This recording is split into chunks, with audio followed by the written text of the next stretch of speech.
Bonjour et bienvenue dans cette nouvelle édition de Géopolitis consacrée à l'Allemagne. L'Allemagne qui a mal à sa stabilité. Le paysage politique se fracture et se polarise toujours davantage.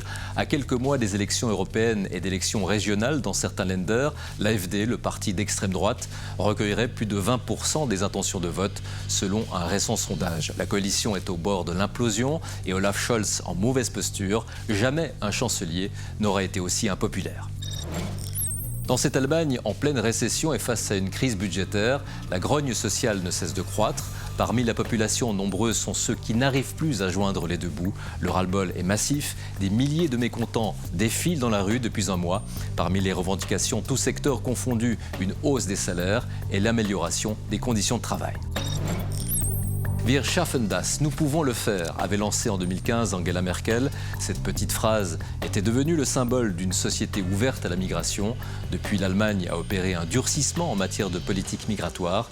La culture de l'accueil s'effrite, les esprits s'échauffent et le thème est explosif. De mémoire, l'Allemagne d'après-guerre n'avait pas connu de telles tensions sociales. En ce début d'année, le mécontentement semble généralisé. Le pays affronte plusieurs crises politiques, économiques, budgétaires. Le modèle allemand vacille et l'inquiétude grandit. Nous allons en parler avec Gilbert Casasus, professeur émérite en études européennes à l'Université de Fribourg. Mais avant cela, ce rappel et ses précisions quant au paysage politique qui est en train de se fracturer et de se polariser. Nathalie Boujard.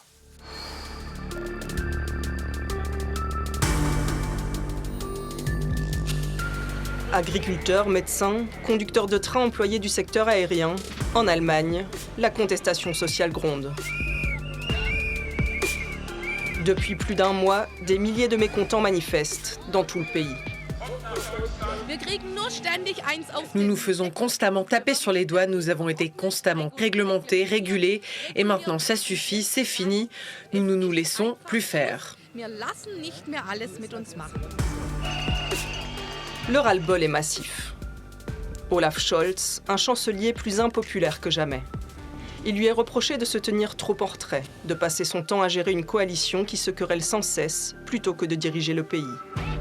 Mais alors que l'ancienne chancelière Angela Merkel a arbitré des gouvernements composés de deux partenaires, le socialiste Olaf Scholz est à la tête d'une majorité tripartite dont les Verts et les libéraux s'opposent, sur presque tout.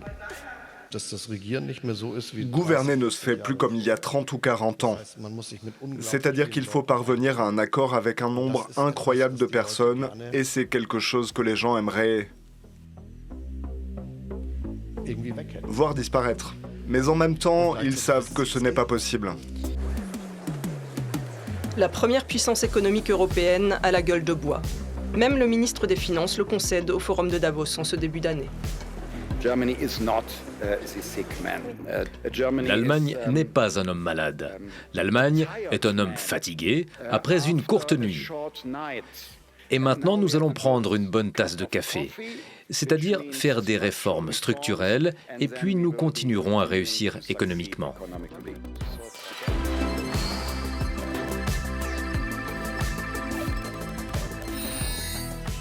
Le paysage politique allemand se fragmente et se polarise toujours davantage.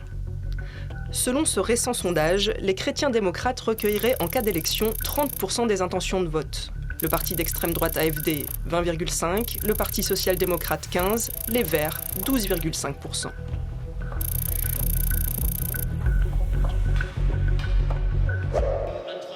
L'AfD, parti eurosceptique et anti-immigration créé en 2013, atteint des niveaux records. Plus d'1 million de personnes en désaccord avec sa ligne idéologique et politique se sont mobilisées dans tout le pays ces dernières semaines. Un nouveau parti vient morceler encore davantage le paysage, à gauche cette fois. Mené par Sarah Wagenknecht, issue de la gauche radicale anti-immigration et pro-Kremlin. Nous allons maintenant ensemble changer la politique en Allemagne. Et nous le faisons parce que nous sentons que quelque chose bascule dans notre société. Il y a tellement de problèmes, tellement d'insécurité, mais aussi tellement d'indignation et de colère. La politique de l'attentisme et de la modération, des petits compromis et de la grande ignorance ne se poursuivra probablement pas. L'année 2024 s'annonce mouvementée pour le gouvernement allemand, au niveau social, économique et politique. Gilbert Casasus, bonjour. Bonjour. Vous êtes professeur émérite en études européennes à l'Université de Fribourg. Alors, l'Allemagne, vous la connaissez bien, vous y avez vécu, vous l'avez étudiée, vous avez également signé un certain nombre d'ouvrages, notamment consacrés à la réunification allemande. L'Allemagne avec un système politique aujourd'hui au bord de l'implosion. Pourquoi ? Comment on a pu en arriver là ? Alors, quand on parle d'Allemagne, il faut dire la République fédérale d'Allemagne. C'est important. Lorsque, en 1949, les pères de la Constitution ont créé un nouveau système, ils ont eu l'intelligence de garder un système proportionnel. Bon, tout au début, il y avait beaucoup de partis, mais très rapidement, il y a eu en fait 4 partis qui se sont retrouvés au centre de ce système. Et nous avons 6 partis aujourd'hui, ce qui signifie que l'Allemagne est obligée de faire des coalitions. Les Allemands adorent les coalitions. Il n'y a qu'un seul moment dans l'histoire allemande, entre 1957 et 1961, où la CDU était majoritaire. Et ça, les Allemands n'aiment pas. Mais ils aiment bien les coalitions à 2. Mais comme maintenant, il y a 6 partis, et peut-être qu'il y en aura même plus, eh bien, il est impossible de faire des coalitions à 2, et on est passé pour la première fois à un système de coalition de 3 partis, à savoir, en l'occurrence, le SPD à gauche, les Verts plutôt de gauche, et les libéraux plutôt de centre-droit. Et là, il y a des contradictions qui se manifestent, et ce système est arrivé, disons, au bout de sa logique. Et une population allemande qui ne s'y retrouve plus véritablement ?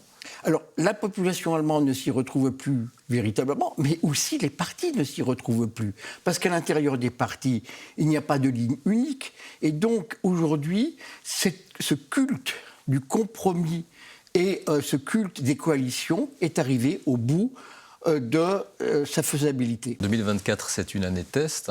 Il y a les élections européennes, les élections régionales également. La montée de l'AfD, le parti d'extrême droite, a été spectaculaire ces derniers temps. Et puis on a vu aussi une forte mobilisation de la population, à tel point qu'on se dit que cette population est fracturée finalement avec beaucoup d'incompréhension de part et d'autre. Alors, là, il faut faire très attention. D'une part, ce n'est pas la première fois qu'un parti d'extrême droite fait parler de lui en Allemagne. On ne le sait pas, mais en 1969, lorsque Willy Brandt est arrivé au pouvoir, il y avait un parti nazi, je dis bien nazi parce que ce n'est pas un parti néo-nazi, composé de nazis, qui a fait 4,7% aux élections. Vous me direz, ce n'est pas important, sauf s'il avait fait 0,3% de plus, Willy Brandt ne serait jamais devenu chancelier de l'Allemagne. Vous voyez parfois à quoi ça peut jouer. On n'avait plus du tout parlé de l'extrême droite, sauf de temps en temps avec les Républicains dans les années 90. Il y avait aussi un juge à Hambourg au début des années 2000, mais on n'en parlait plus. Et tout à coup, comme c'est le cas dans beaucoup de pays européens, l'extrême droite est montée. Et cette extrême droite est relativement forte, notamment à l'est de l'Allemagne. Attention, ne faisons pas l'erreur de dire que les démocrates sont à l'ouest et que les extrémistes sont à l'est. Ce serait faux comme analyse. Mais il est vrai qu'aujourd'hui, l'AfD est forte, notamment dans les régions de l'est. Mais ce plus intéressant, c'est de savoir auprès de quel type de population elle est forte. Eh bien, elle est forte auprès des populations petites bourgeoises, commerçantes, plutôt rurales, périurbaine et à première vue notamment auprès des populations de l'Église évangélique, c'est-à-dire de l'Église luthérienne. Et ça, c'est extrêmement intéressant. Parce que si vous prenez ces composantes-là, vous retrouvez historiquement les mêmes composantes des régions où le NSDAP, c'est-à-dire le parti d'Adolf Hitler, était fort. Attention, ne me faites pas dire ce que je ne dis pas. L'Allemagne n'est pas du tout, et loin de là, à redevenir et de renouer avec ces affres du passé. Ce n'est pas du tout ce que je veux dire. Mais on voit historiquement des continuités sociologiques qui aussi se traduisent au niveau politique. Alors, au-delà de la crise politique dans cette Allemagne en pleine récession et dans un contexte de forte inflation, le malaise social ne cesse d'enfler, le mouvement de contestation prend de l'ampleur, les grèves et les manifestations se multiplient. Anne Maillet. Des quais vides, quelques passagers esselés et des cheminots déterminés. En Allemagne, les conducteurs de train ont à nouveau arrêté le travail pour se retrancher dans leur bureau de grève, cette fois-ci pendant 6 jours. Leur revendication principale, une réduction du temps de travail et une hausse des salaires. Vu que ça ne bouge pas, on est obligé d'appeler un mouvement de grève plus long. Mais nous avions prévenu. Le conflit social va devenir plus dur et si nécessaire plus long. Nous y sommes. Une grève historique sur fond de malaise social et d'inflation. En 2023, celle-ci a encore frôlé les 6%. Le prix des aliments et de l'électricité en particulier ont fait mal au porte-monnaie. Les banques alimentaires sont débordées. Ici, la demande a doublé depuis le début de la guerre en Ukraine. Les bas salaires et de nombreux retraités comme Gudrun ne s'en sortent plus. On a atteint nos limites depuis longtemps, mais on ne fait rien pour nous. Je ne reconnais pas ce pays. Il y a l'inflation, tout est plus cher, on gagne moins d'argent et à cela s'ajoutent les coupes budgétaires et tout arrive en même temps. Tous les secteurs sont concernés et cela crée une vraie peur existentielle. Un climat délétère qui pousse toujours plus d'Allemands et de professions dans la rue, comme les agriculteurs, les entreprises de transport, mais aussi les restaurateurs. Contrairement aux promesses du gouvernement, la TVA est repassée à 19% dans la restauration en début d'année. Seulement les clients n'ont plus les moyens et 15 000 établissements sont menacés de fermeture. Le ras-le-bol est généralisé. Regardez la colère des agriculteurs ou celle des camionneurs. Le climat est catastrophique. Et dans la restauration, c'est pareil. On se sent abandonné par le gouvernement. Plus de 80% des Allemands ne sont pas satisfaits du travail de leur gouvernement. Et la grogne sociale monte alors que l'économie ralentit. Un mélange explosif en ce début d'année électorale. Gilbert Casasus, on assiste à une sorte de mécontentement généralisé avec un certain nombre de grèves. Et pourtant, l'Allemagne n'a pas cette culture de la grève. Absolument, c'est une nouveauté pour les Allemands de savoir qu'il y a une grève des trains. On se moquait toujours en Allemagne d'autres pays. Et aujourd'hui, on est soi-même touché par ce mouvement. L'Allemagne, si vous voulez, me fait penser à un premier de classe, une sorte de complexe du premier de classe. On croit qu'on est inébranlable, que rien ne va vous arriver. Eh bien, dans cette croyance, certes naïve, mais réelle, un jour, ça arrive. Et ça arrive que, justement, les Allemands sont surpris que leur système économico-social soit remis en cause par une partie de la population. Mais comment a-t-on pu passer d'un modèle économique envié, quand même, à une situation fragile de récession? Alors je vois deux causes. Il y a deux erreurs fondamentales qui ont été faites ces dernières années. Le premier pilier, si vous voulez, c'est la crise énergétique. Il y a des erreurs qui ont été faites sur le plan énergétique. On a considéré que le gaz russe pouvait venir toujours en aide, une détestation de l'énergie nucléaire. Je ne suis moi-même pas un fanatique, mais néanmoins, c'est une réalité. Le deuxième pilier, c'est ce que j'appellerais l'idéologie de la crise budgétaire et une sorte d'idéologie du frein de l'endettement. Les Allemands sont persuadés que l'endettement ne peut pas exister, qu'il faut mettre un frein à l'endettement. Et donc, le résultat, c'est qu'il y a eu des politiques d'investissement très faibles. Et aujourd'hui, l'Allemagne souffre de ce manque d'investissement. Donc vous dites que l'Allemagne a été trop sûre d'elle. L'Allemagne s'est reposée sur ses lauriers, a cru que son système était inébranlable, que les choix économiques étaient justes, et a oublié tout simplement de remarquer que le monde change et que les recettes économiques qui valaient dans les années 90 ou au début des années 2000 n'étaient plus aujourd'hui valables.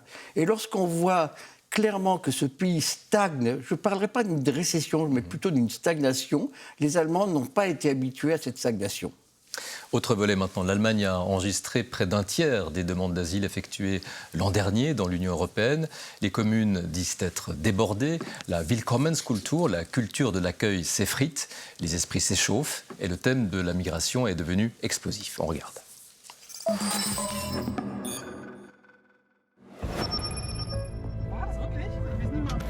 À la frontière avec la Pologne, la pression migratoire s'intensifie. Le nombre d'entrées illégales en Allemagne a fortement augmenté depuis 2 ans. L'accroissement des passages clandestins à la frontière est actuellement hors de toute proportion. Nous n'avons jamais eu de telles arrivées ici, même en 2015-2016. En 2023, l'Allemagne a enregistré plus de 350 000 demandes d'asile. Dans l'histoire de la République fédérale, l'afflux n'a été plus important qu'en 1992, lors de la guerre en Yougoslavie, et en 2015-2016 pendant la crise migratoire en Europe. Une partie de ces migrants passe via Moscou et la Biélorussie. L'autre arrive par les Balkans, via la Hongrie et la Slovaquie. La majorité des demandeurs d'asile viennent de Syrie, de la Turquie et d'Afghanistan. Abdulhamid Azrak est originaire d'Alep. De la Turquie à la Grèce, c'était 500 $. Et de la Grèce à la Serbie, 1000 $. Et de la Serbie en Allemagne, 1000 $. À Eisenhüttenstadt, ce centre qui peut accueillir 4000 réfugiés est quasi plein. Les capacités des communes sont éprouvées. Certains élus, fâchés.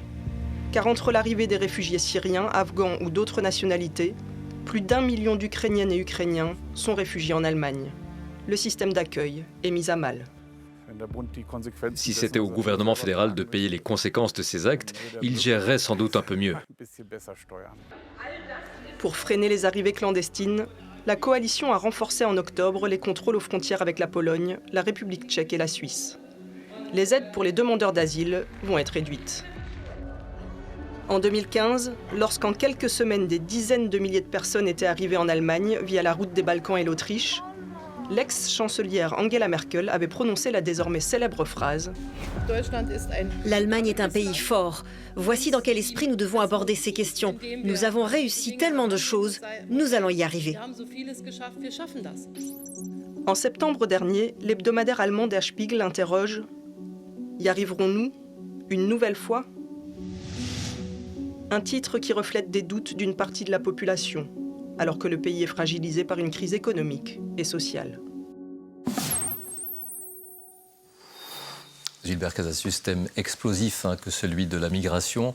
On l'a entendu dans le sujet de Nathalie Boujard, elle l'a rappelé avec la petite phrase d'Angela Merkel, « Wir schaffen das », tenant compte de la situation humanitaire, mais aussi des besoins de l'Allemagne, en tout cas à l'époque, pour renforcer sa population active. C'était un choix considéré comme courageux à l'époque, puis ce choix a été largement critiqué. Que s'est-il passé? Pourquoi cette situation? Alors, il faut revenir un peu aussi dans l'histoire, voir que l'Allemagne a un taux de natalité très faible et que donc il fallait pallier ce manque de personnel et ce manque de travailleurs en Allemagne. Et Madame Merkel, je le dis clairement, a eu le courage, c'est clair, mais a fait un choix juste. Il fallait faire ce choix parce que l'Allemagne avait besoin de travailleurs issus d'autres pays. Ça, c'est clair et net.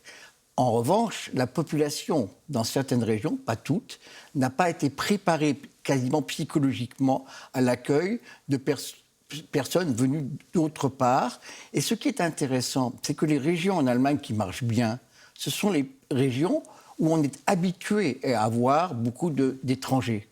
Je pense à la région de Francfort, je pense à la région de Hambourg. C'est ça, parce que l'Allemagne est déjà multiculturelle. Parce que l'Allemagne est multiculturelle. Rappelons-nous, au début des années 2010, Mme Merkel avait remis en cause le multiculturalisme et ensuite a remarqué que le multiculturalisme était un gage de réussite pour l'Allemagne.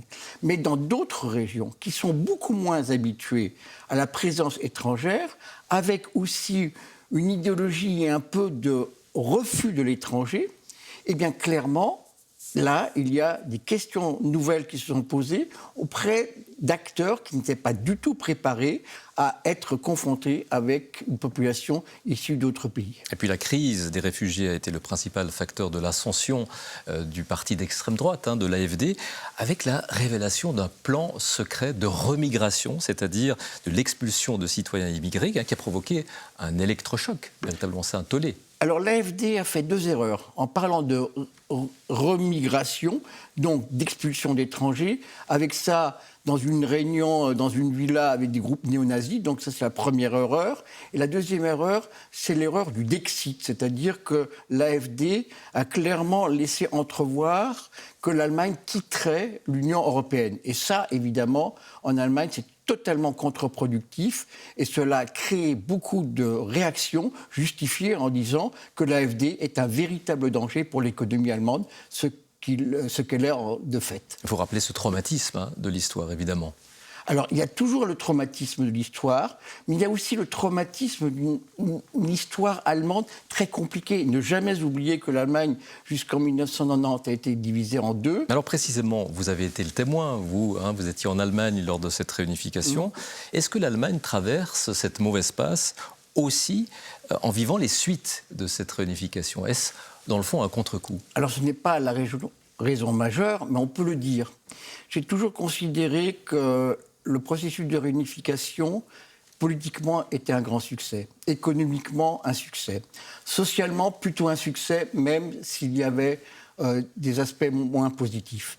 Culturellement, par contre, je suis beaucoup plus critique. Et encore aujourd'hui, et nous serons en novembre, 35 ans après la chute du mur de Berlin, on voit des différences culturelles. Et ces différences culturelles subsistent. Elles subsistent aussi politiquement. Les partis n'ont pas la même force à l'Est et à l'Ouest. Et je prendrai une petite anecdote. L'année dernière, Heinz-Florian Oertel est décédé. Ça ne vous dit rien du tout. Mais ça ne dit rien du tout non plus à quelqu'un de Cologne, à quelqu'un de Hambourg ou à quelqu'un de Munich. Par contre, ça dit beaucoup de choses à quelqu'un qui vit à Leipzig, à Dresde ou à Cottbus. C'était le commentateur des exploits sportifs de la RDA. Et quand on sait l'importance que les exploits sportifs avaient en RDA, la mort de cette personne est considérée comme la mort d'une icône de la RDA. Et encore aujourd'hui, on voit qu'il y a une nécessité pour les Allemands de l'Est de garder cette part d'identité qu'ils ont perdue en partie depuis 1990. Face à tous ces défis, comment imaginez-vous l'avenir de l'Allemagne? Je suis optimiste. Je suis relativement optimiste pour l'Allemagne parce que l'Allemagne est un pays ouvert qui sait que sa prospérité est due à son ouverture. Sans ouverture, l'Allemagne paierait un prix très élevé. Et les Allemands n'ont pas envie de payer ce prix très élevé. Au contraire, c'est grâce à la construction européenne, c'est grâce à leur travail sur l'histoire. C'est grâce aussi à des hommes et des femmes politiques qui ont compris que l'Allemagne est un pays qui doit s'ouvrir aux autres et aussi accepter l'autre, que l'Allemagne réussit. Et si l'Allemagne choisit ce chemin, je suis optimiste pour l'Allemagne. Wilbert Casassus, merci infiniment. Je vous en prie. Dans l'Allemagne d'aujourd'hui, les profondes fractures héritées de la division du pays à la suite de la Seconde Guerre mondiale n'ont pas totalement disparu. Après l'euphorie qui accompagnait la chute du mur de Berlin en 1989, la réunification n'a pas été simple pour les habitants de l'ancienne Allemagne de l'Est. Dans ce reportage de temps présent, tourné en 1991, des Est-Allemands racontent les fermetures d'usines, le chômage et leurs désillusions. 8h du matin à Leipzig, dans l'ex-Allemagne de l'Est. Dans ce pays où le chômage était totalement inconnu, du jour au lendemain, il a fallu trouver des locaux pour faire face aux millions de sans-emploi. Cruelle ironie du sort, c'est dans le bâtiment occupé autrefois par la Stasi, l'ancienne police politique, que s'est installé le bureau de chômage. Je suis au chômage depuis 6 mois. Je n'aime vraiment pas venir ici, au bureau de chômage. En quelques mois, l'on est passé de 0 à plus de 3 millions de chômeurs. D'ici la fin de l'année, un Allemand de l'Est sur 2 sera sans emploi.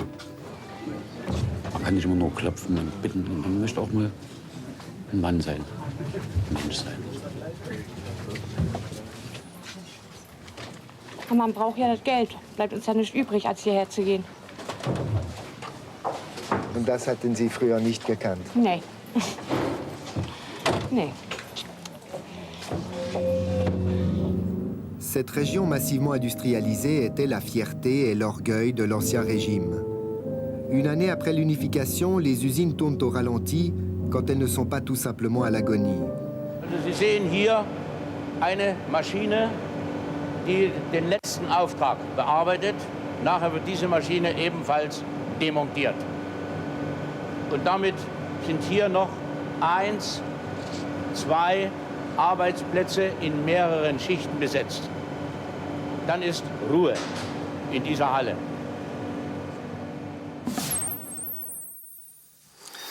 L'intégralité de ce reportage est à retrouver sur le site des archives de la RTS.